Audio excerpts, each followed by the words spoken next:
Là? Vous avez remarqué?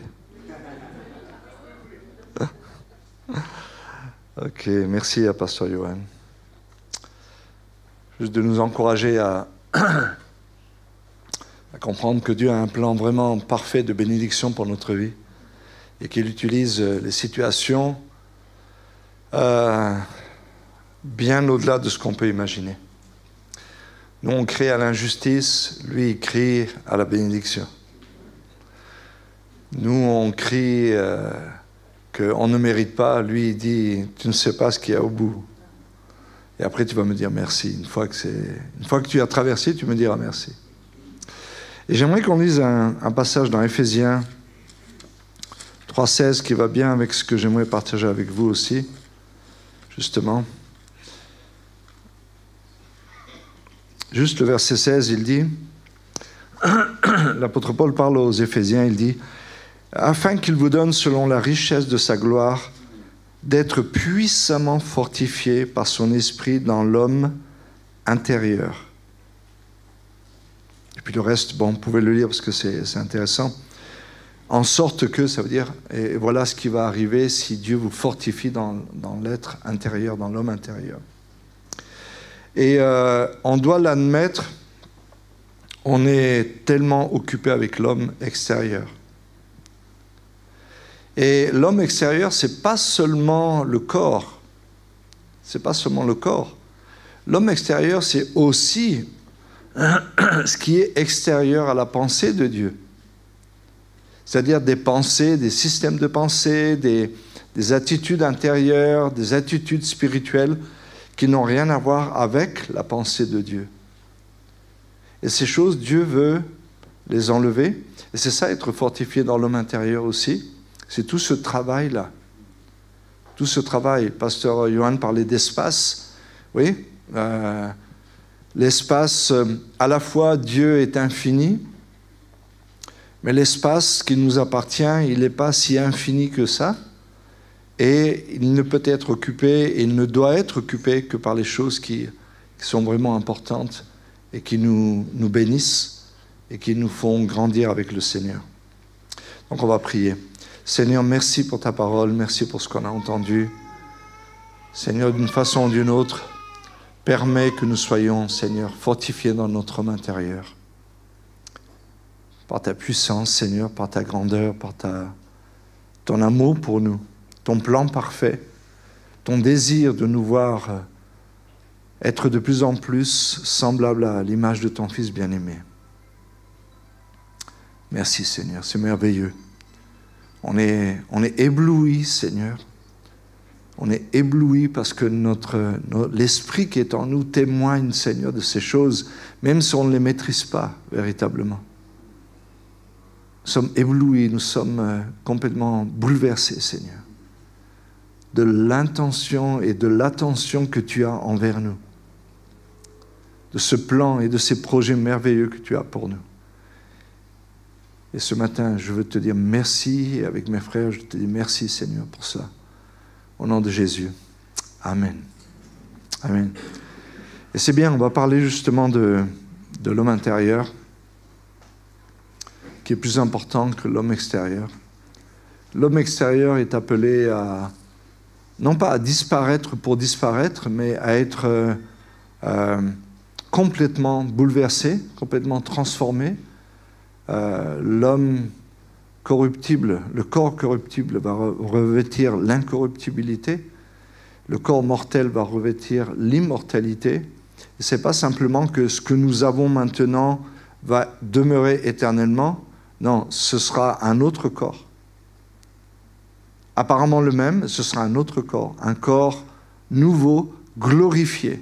Et on ne sait pas ce que ça veut dire glorifié. Nous avons été glorifiés, mais on a de la peine à se voir glorifiés. Donc on ne sait pas ce que ça veut dire glorifié encore. Mais la Bible dit que un jour ce corps-là, il sera glorifié, il sera immortalisé et il sera devenu incorruptible.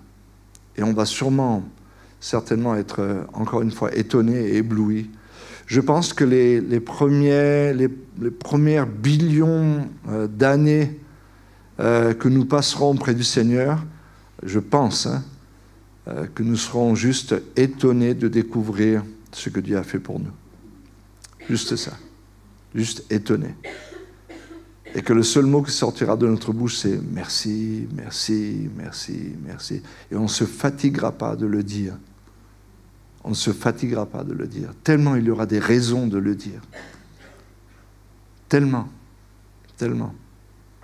Et ce qui sera extraordinaire, c'est que dans l'éternité, avec le Seigneur, il n'y aura pas de gens charnels. Parce qu'aujourd'hui, on peut être charnel et ne pas avoir des raisons de dire merci. Mais il n'y en aura pas. Il n'y aura pas de gens charnels. Donc ça veut dire qu'on sera tellement spirituel que notre vision sera tellement pure des choses qu'effectivement, on aura juste envie de louer, d'adorer, de dire merci au Seigneur. Et c'est merveilleux. C'est merveilleux. OK. Un bon prédicateur, je dis ça pour juste moi, je répète ce qu'on me dit. Un bon prédicateur doit donner un titre à son message. Donc mon titre, c'est pas tellement original, mais c'est « La force est en toi ». J'essaie de me rappeler de la musique, mais je ne me souviens plus. Je me trompe entre Zorro et la guerre des étoiles, donc je ne sais pas si je vais le dire correctement. En tout cas, la force est en toi. Lorsque nous traversons des difficultés, il y a deux types de choses à considérer. La première, c'est de lever les yeux vers le Seigneur et de lui demander de nous secourir. On le voit dans toute la Bible, les gens sont toujours tournés vers le Seigneur. Dans leur détresse, ils crièrent à l'Éternel qui les délivra. Ils crièrent à l'Éternel, il les délivra de leur détresse, etc. Maintes et maintes fois, on voit ça, que ce soit des individus, que ce soit le peuple juif, que ce soit des gens injustement traités ou sous la discipline de Dieu. Dieu est tellement miséricordieux qu'il dit « Ok, je vais arrêter parce que sinon il ne va pas tenir le coup. » Donc oui, il répond à la prière de la délivrance. Mais parfois, la prière de la délivrance est entendue de Dieu, mais dans son plan parfait, il n'a pas planifié de nous délivrer tout de suite. Mais ça ne veut pas dire qu'il n'y a pas une œuvre que Dieu ne fait pas dans notre cœur et que Dieu n'a pas envie de faire. Elle est intérieure. Elle n'est pas extérieure. Je ne suis pas délivré de mes ennemis, mais il y a quelque chose qui prend place dans mon cœur, quelque chose de très fort. Et c'est comme je n'ai plus besoin d'être délivré de mes ennemis. J'ai la force pour me tenir au milieu de mes ennemis. Il y a quelque chose qui se passe dans mon âme, dans mon cœur, dans mes pensées, qui fait que je n'ai pas... C'est OK. Dans 1 Corinthiens 12, lorsque Paul dit, demande à Dieu de le délivrer de son écharde qui le tourmentait, qui le tourmentait complètement. Je veux dire, c'était assez grave pour qu'il s'adresse à Dieu 3 fois et qu'il dise « Seigneur, délivre-moi, enlève ça, enlève ça, enlève ça ». Et Dieu, à chaque fois, lui a dit « Non, ma grâce te suffit ». Ça veut dire que je suis capable de faire une œuvre à l'intérieur de toi qui va te permettre de te tenir dans la difficulté, dans la souffrance, dans l'injustice, dans le malheur. Et ça, je ne dirais pas que c'est plus important que d'être délivré. Il n'y a que Dieu qui sait, il n'y a que lui qui estime la chose. Personne ici ne peut dire à quelqu'un « C'est bien, ça te fait du bien de passer par les moments difficiles. » On sait que ça fait du bien si spirituellement on le vit, mais on ne peut pas. On n'est pas Dieu pour parler comme ça. Il n'y a que Dieu qui sait combien de temps doit durer la difficulté et l'épreuve. Il n'y a que lui qui sait la capacité que nous avons à endurer les choses. Et justement, il met comment on appelle ça? Le minuteur. Il met le minuteur sur le temps exact pour nous. Il sait. Dernièrement, Claude, qui est là, me disait, parce que moi j'aime bien torturer les bouteilles en plastique. Je sais pas, j'aime bien faire des trucs, donc j'allume le feu, puis je les tourne, je regarde comment ça bouge. Parce que je me dis, je vais sûrement un jour trouver quelque chose que je vais faire avec ça. C'est pas possible qu'on prenne ces bouteilles juste qu'on les jette comme ça. Il y a des gens qui font des belles choses. Vous savez qu'il y a des gens qui font des lunettes, des montures de lunettes avec du plastique de récupération, etc. C'est intéressant. Moi, je suis plutôt dans le côté artistique, j'aimerais bien faire quelque chose de particulier. Et puis la seule chose que j'arrive à faire pour l'instant, c'est de les déformer et au pire de les percer par le feu et les jeter à la poubelle après. Donc, Claude me disait, mais tu sais, si tu mets de l'eau dans une bouteille, elle ne va pas être déformée par le feu. Quand elle est vide, elle absorbe toute la chaleur, et la chaleur la transforme comme ça. Si tu la remplis d'eau, l'eau va prendre la chaleur. Et le plastique ne va pas. Bien sûr, attention, si tu fais tomber une bombe atomique sur une bouteille d'eau, même remplie d'eau, je vais dire, désolé, les molécules du plastique et de l'eau vont disparaître en un instant. Mais on parle de ce qui est... Enfin, voilà, tu allumes le gaz, un briquet, peu importe. Voilà, et puis et je me suis dit, est-ce que ce ne serait pas la même chose avec notre vie aussi? Ça m'a interpellé, ça m'a parlé. Et je me suis dit, oui, je pense que c'est la même chose aussi. L'homme intérieur, de quoi je suis rempli? Qu'est-ce qui me remplit? Ou est-ce que je suis vide? Est-ce que je suis rempli? La Bible dit que nous devons être remplis du Saint-Esprit. Et la Bible nous dit que nous sommes un contenant, mais que le propriétaire des lieux, c'est le Saint-Esprit qui est en nous. Nous sommes le temple du Saint-Esprit. Et ce qui est à l'intérieur est plus précieux que ce qui est à l'extérieur. Le contenant ne peut jamais être plus précieux que le contenu. Ce n'est pas possible. À moins d'avoir une image, un ego surdimensionné et de penser que Dieu qui habite en nous est moins important que nous. C'est pas possible. Et parfois, on joue ce jeu et on se permet des choses. On se permet des choses. Péché, c'est penser que nous sommes plus importants que le Dieu 3 fois 5 qui habite à l'intérieur de nous. Je parle de se laisser aller dans des choses.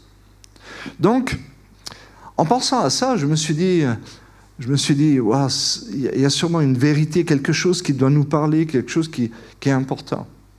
Parce que nous luttons très fortement pour que les choses extérieures changent. Et quand elles ne changent pas, tout à coup, elles ont une force et elles ont la capacité de nous transformer mal, de nous déformer, nous.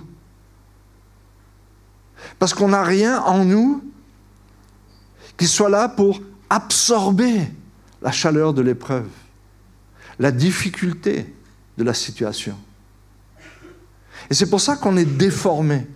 Et c'est pour ça que, malheureusement, trop de fois et trop de chrétiens, trop d'enfants de Dieu abandonnent, démissionnent, quittent, blâment, jouent toutes sortes de jeux et font et posent toutes sortes d'actes qui n'ont rien à voir avec la vie spirituelle. Parce qu'à l'intérieur, c'est vide. Ou à l'intérieur, il y a trop peu de vie spirituelle. Et la vie spirituelle, encore une fois, c'est pas... Enfin, encore une fois, je ne sais pas si j'ai dit, mais c'est pas de passer 24 heures à lire la Bible et à prier ou quoi que ce soit. Non, c'est pas ça du tout. C'est d'entretenir une relation avec Dieu.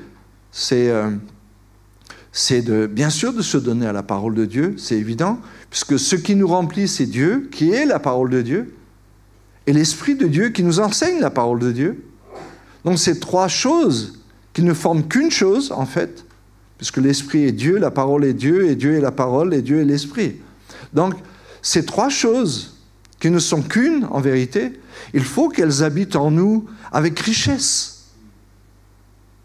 Et plus elles habiteront avec richesse, Dieu, parce que je communique avec lui, parce que ma vie lui est donnée, parce qu'il est devenu mon papa, parce qu'il est devenu le maître de ma vie, celui qui soutient ma vie même, sans lequel ma vie n'est rien, absolument rien du tout.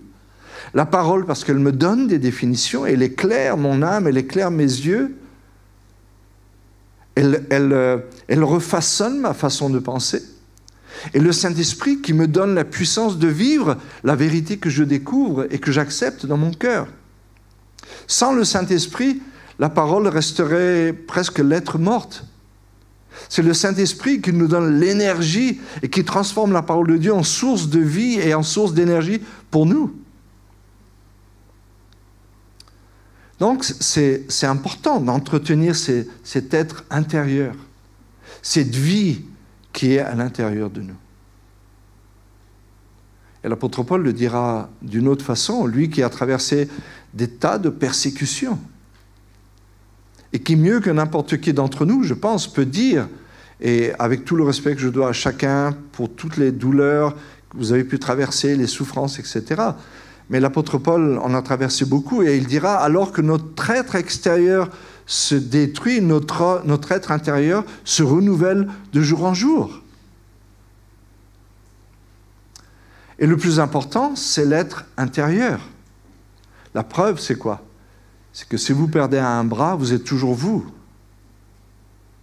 Vous êtes toujours vous, dans la plénitude de ce que vous êtes en termes d'être humain.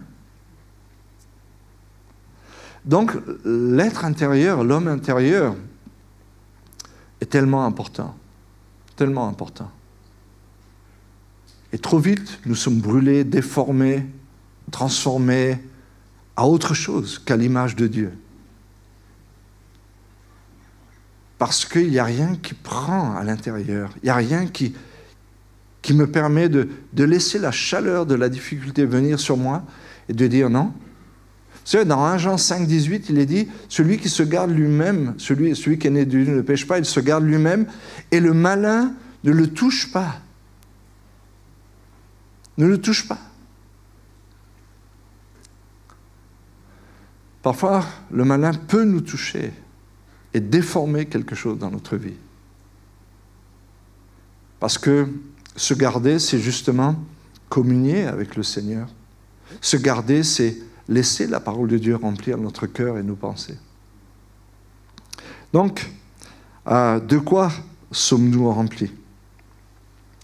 Dans 2 Timothée 2,20, il est dit que dans une grande maison, il n'y a pas seulement des vases d'or et d'argent, mais aussi des vases de bois et de terre. Les uns sont des vases d'honneur et les autres sont des vases d'usage vil.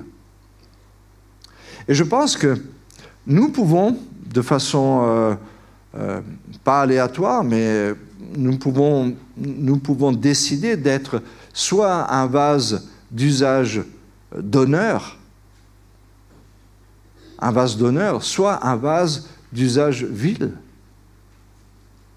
Un vase d'honneur, c'est celui qui, comme on vient de le dire, travaille à cette vie intérieure plus que n'importe quoi.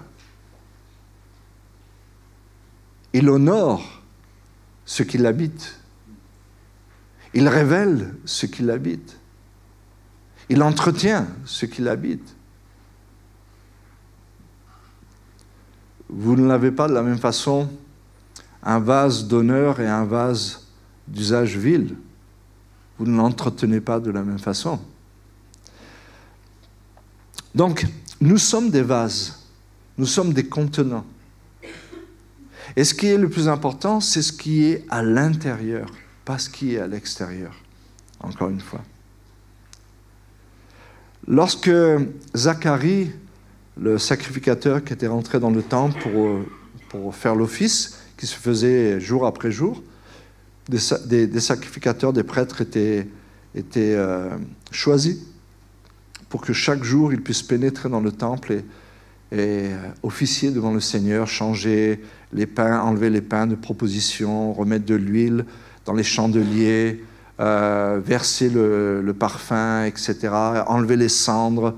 Voilà, ils officiaient tous les jours et à tour de rôle. Il y avait des classes. Et donc, c'était son tour de rentrer. Et vous vous souvenez qu'un ange lui est apparu. Il lui a dit, voilà, tu es vieux, je sais, ta femme aussi, mais vous allez avoir un enfant. Le Seigneur a entendu vos prières, vous allez avoir un enfant.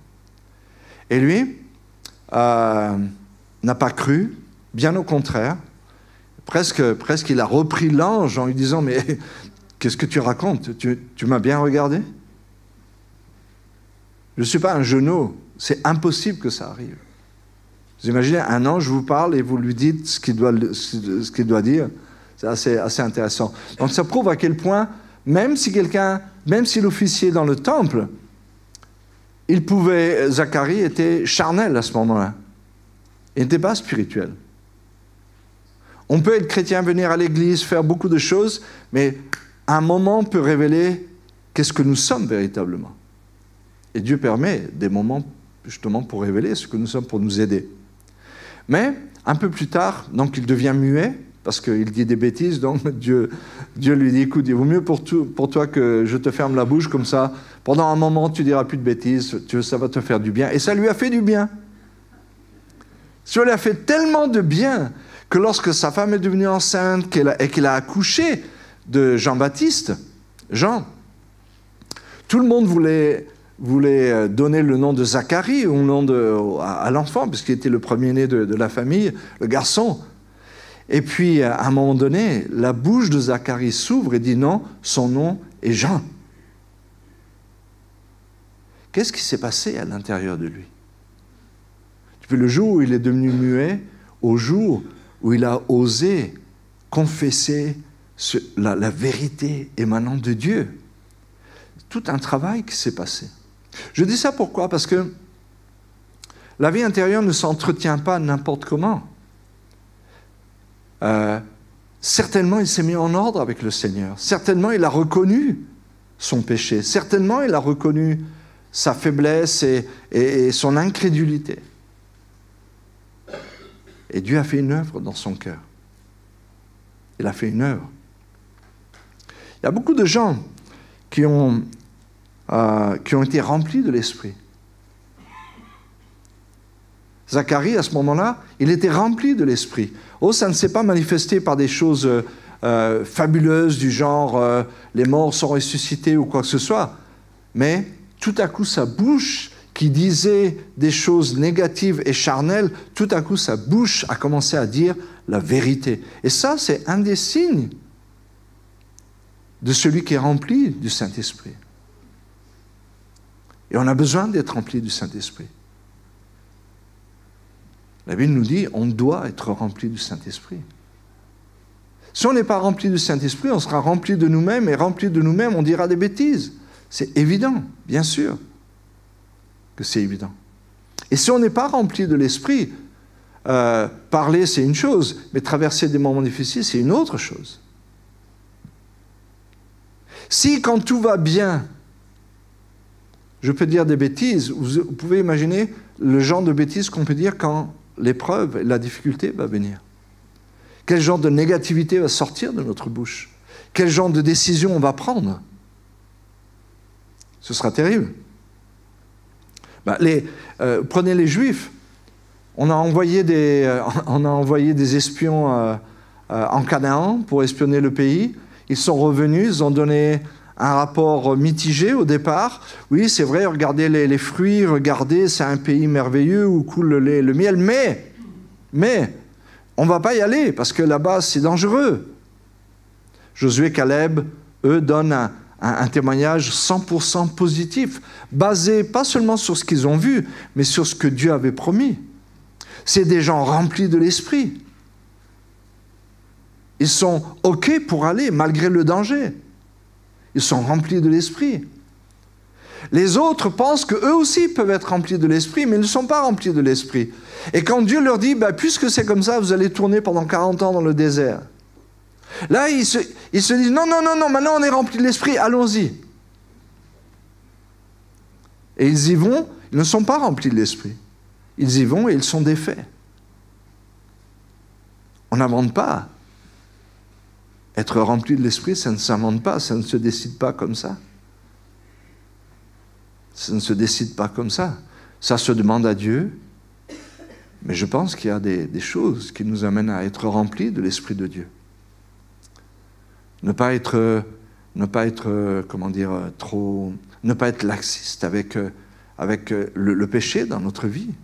Le traiter comme il doit être traité. Donner à la parole de Dieu la place qu'elle doit avoir dans notre vie.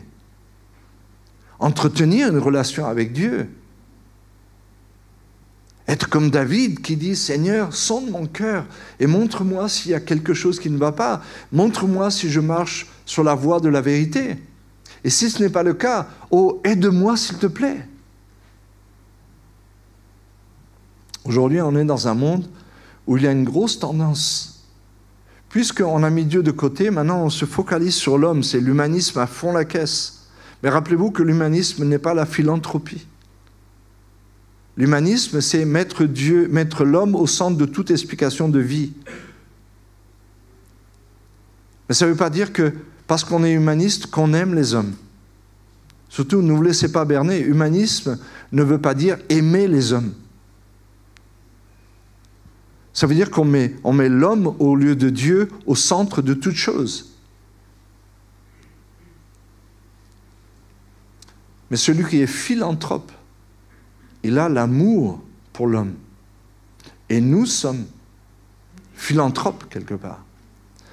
Plus que philanthropes, puisque l'amour de Dieu a été déversé dans notre cœur. Ce n'est pas juste notre amour, c'est l'amour de Dieu même. Donc, il y a cette tendance autour de nous maintenant où tu dois être fort, tu dois être cool, tu dois tout faire pour te sentir bien, c'est normal, tu as le droit, etc., etc. Et je trouve complètement aberrant et complètement irresponsable de continuer à développer ce type de choses quand la vie démontre que ça ne marche pas et que de plus en plus de gens sont dépressifs, de plus en plus de gens se suicident, des gamins de 12 ans, 13 ans se suicident, eux qui ne devraient avoir que le désir de croquer la vie à pleines dents.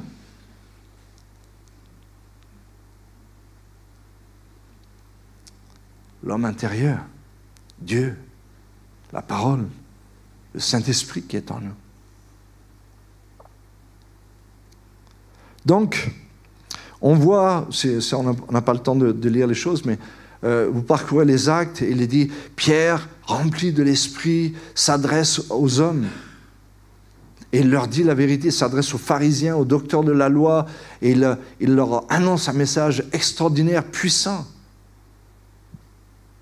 Étienne, rempli de l'Esprit, se tient debout, il est lapidé, et avant qu'il ne meure, il voit le ciel ouvert, et il voit Christ debout, prêt à le recevoir. Au milieu de la difficulté, il a une vision du ciel. Est-ce que nous avons des visions du ciel au milieu de nos difficultés? Est-ce que nous sommes capables de délivrer des messages qui n'ont rien à voir avec la réalité de l'homme naturel, dans la difficulté? Il y a des gens, on ne va pas être très long, mais il y a des gens, vous prenez Joseph. Joseph, il n'est pas dit qu'il était rempli de l'Esprit, mais moi je pense qu'il était rempli de l'Esprit. Il était rempli de Dieu, il était rempli de la pensée de Dieu. Il n'y avait pas de paroles écrites. Il y avait juste ce que son père lui avait raconté. Son père, tu sais, ton grand-père, ton arrière-grand-père, Abraham. Dieu lui a parlé. Dieu l'a dirigé. Dieu l'a conduit comme ça. Et juste ça a suffi à Joseph pour se tenir en homme fait, en homme rempli de l'Esprit. Juste ça. Il n'avait pas grand-chose. Il ne pouvait même pas dire, tiens, je vais lire les psaumes, ça va me faire du bien aujourd'hui. Les psaumes n'étaient pas écrits, il n'y avait rien. Mais le peu qu'il y avait pris par la foi, accepté par la foi, vécu par la foi, était suffisant pour que Joseph ne faillisse jamais. Jamais. Dans l'épreuve. Vendu par ses frères, esclave en Égypte, trahi par la femme de son maître, mis en prison, oublié en prison. C'est extraordinaire. Je pense que c'est certainement une des plus belles histoires qu'on puisse trouver dans la parole de Dieu. Qu'est-ce qui remplissait cet homme pour qu'au milieu de la difficulté, les fleurs poussaient, le bien sortait de lui? C'était quoi? C'était à l'intérieur. Il y avait quelque chose à l'intérieur que personne ne pouvait voir, personne ne connaissait. Il y avait quelque chose dans son cœur. Il rentrait dans sa chambre d'esclave. Il s'agenouillait et il remerciait le Dieu du ciel, qu'il ne connaissait pas beaucoup. Mais il le remerciait. Il le remerciait parce qu'il était suffisant pour lui faire supporter tout ce qu'il traversait, sans jamais se plaindre, sans jamais blâmer qui que ce soit, ni ses frères, ni son père, de ne pas avoir été plus proche de lui, de l'avoir envoyé chez ses frères. Rien. En tout cas, la Bible ne rappelle rien, ne mentionne rien qui soit sorti de négatif de sa bouche. Rien. Vie intérieure. Il était tellement rempli que le feu de l'extérieur ne faisait rien sur lui, absolument rien. Le feu extérieur n'a jamais déformé la mentalité de Joseph. Jamais. Jamais ça ne l'a fait se détourner de ce qu'il savait être juste. Jamais. Jamais.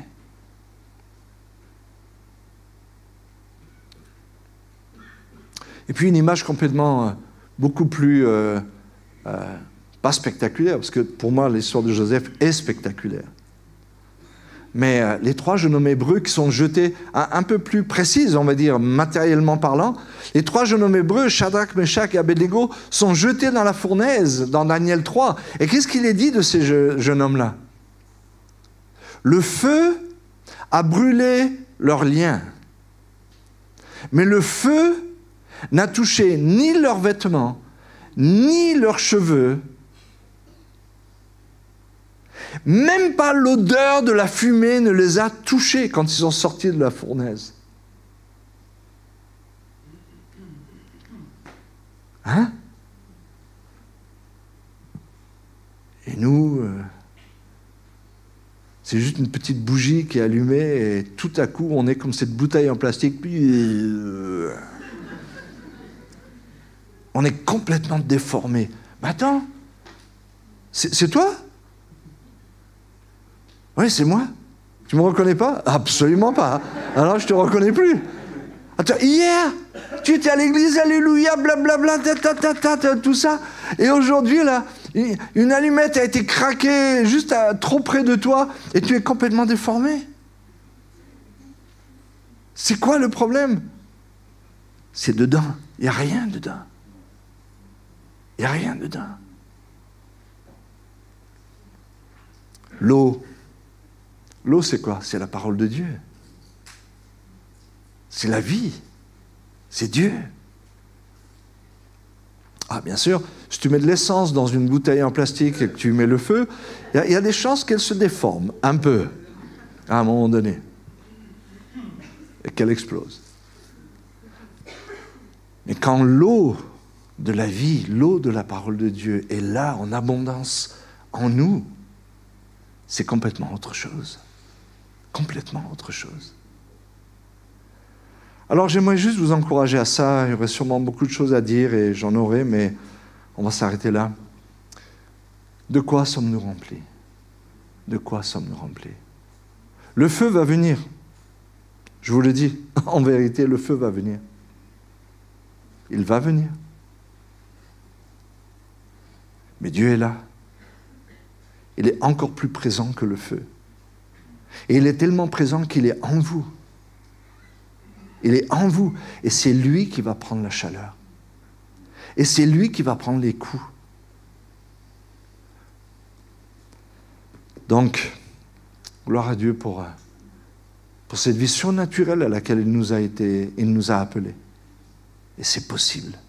Elle est possible, cette vie. Ces gens qui étaient dans les arènes à Rome, dans le Colisée de Rome, ou dans les arènes de Nîmes aussi. Pas à Lunel, hein. Les arènes de Lunel, c'est pour les taureaux. Hein.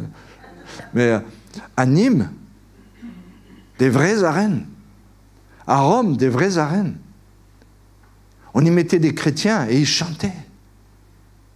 Alors que les lions venaient vers eux pour les manger, ils chantaient. Ils adoraient le Seigneur. Au point où des gens les regardaient dans les tribunes, tellement bouleversés par ce type de foi surnaturelle, qu'eux-mêmes, en signe de conversion, ils se jetaient dans les arènes pour mourir avec eux. La vie intérieure. La vie intérieure, fortifiée dans notre être intérieur. Passons plus de temps à fortifier notre être intérieur et moins de temps à essayer de fortifier notre être extérieur. Et il en faut un peu, on est dans un monde trop statique, il faut bouger un peu. Mais faisons bouger ce qu'il y a à l'intérieur. Et nous serons les héros du XXIe siècle. Les gens diront, mais comment vous faites? Moi, à peine on me touche et je crie. Toi, on te touche et tu souris, tu bénis. C'est Dieu en nous. C'est ça notre secret. Amen. Seigneur, bénis chacun de nous, Seigneur. Aide-nous à être fortifiés dans l'homme intérieur. Que nous ne soyons pas ces bouteilles vides, Seigneur, qui au moindre contact du feu se déforment, brûlent, disparaissent même, se noircissent. Mais que nous soyons, Seigneur, des Joseph, des Shadrach, des Meshach, des Abednego. Des gens qui ne bougent pas, qui ne sont pas déformés, qui ne sont pas déstructurés. Aide-nous, Seigneur. Et si nous nous trompons sur nous-mêmes, parle à nos cœurs, Seigneur, s'il te plaît. Aide-nous. Nous sommes devant toi, Seigneur. Montre-nous si nous sommes sur une mauvaise voie de pensée. S'il te plaît. Et continue de nous rendre semblables à toi. Pour ta gloire. Et pour notre plaisir. Pour notre joie. De savoir que nous sommes tes enfants et que nous sommes comme toi. Et nous te remercions au nom de Jésus. Amen.